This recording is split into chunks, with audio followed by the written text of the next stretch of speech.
Next thing you know, I'm president of the rescue squad, and we were hurting for money.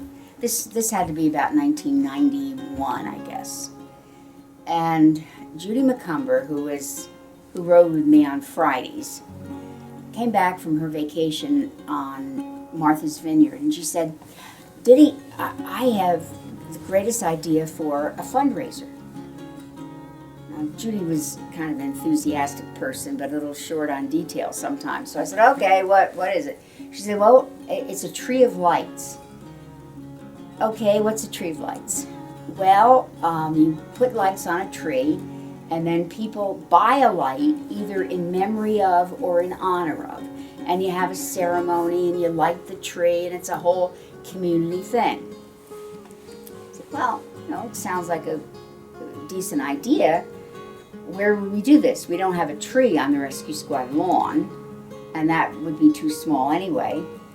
Shirley Catabiani was captain then, and she was a real event planner type gal. "Oh," she said, "I know." She said, let's put it in the parking lot by the lake." I said, "Well, there's no tree there, Shirley." She said, "We'll bring one in."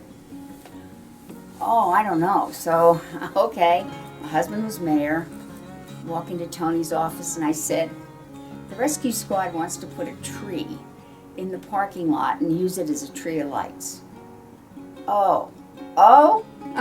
He wasn't so sure about it, so I explained the whole thing.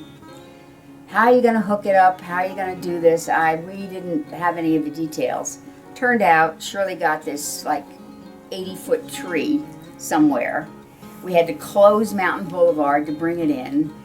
We got Public Works to erect a platform and get it down. We begged a tree company to come with put the lights on it.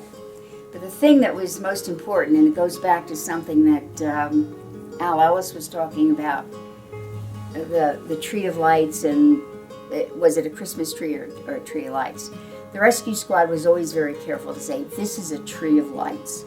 It's not a Christmas tree. And we had either red lights on it or white lights, red for honor, white for memorial, or the other way around. For a long time, we didn't have multicolored lights on it. Then, little by little, we started to put multicolored lights on it. Now we're back, I think, to the red and white.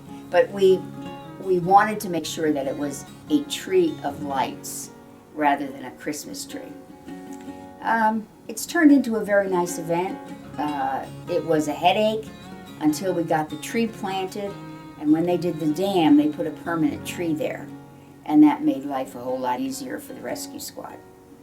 So that's kind of the initial story of the Tree of Lights. It's been a very successful fundraiser too. It's a lot of work, but it also brings the community together.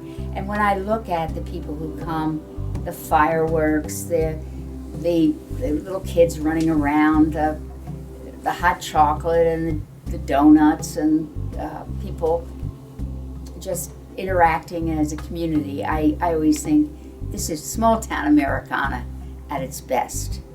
This is what it's all about. And even the little glitches, the mic goes dead, or somebody tripped over the extension cord and pulls out the light. It's all part. This is not professionals doing this. These are your neighbors.